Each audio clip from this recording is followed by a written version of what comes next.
Merci. La parole est à Madame Louwagie. Merci, Monsieur le Président, mes chers collègues.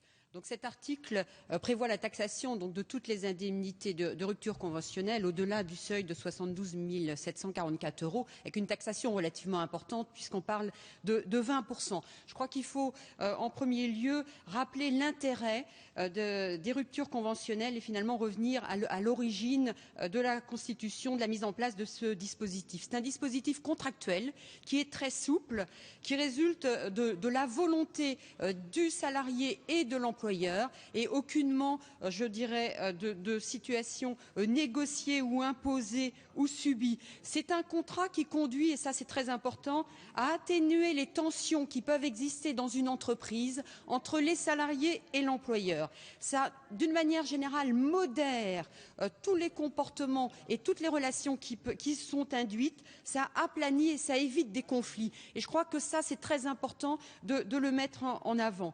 C'est un dispositif qui a conduit, et ça a été un des objectifs, et l'objectif a été tout à fait atteint, puisque ça a conduit à désengorger les conseils des prud'hommes et également les chambres sociales des cours d'appel. C'est un dispositif qui est vertueux, bénéfique, simple, avec tout de même un contrôle, et c'est tout à fait légitime et naturel, et c'est très bien, puisque la directe le contrôle. L'article que vous proposez aujourd'hui vient modifier en profondeur l'intérêt d'un tel dispositif. Ça le complexifie inutilement, ça induit une charge importante financière derrière qui finalement dénature et diminue l'intérêt important de ce dispositif pour l'entreprise.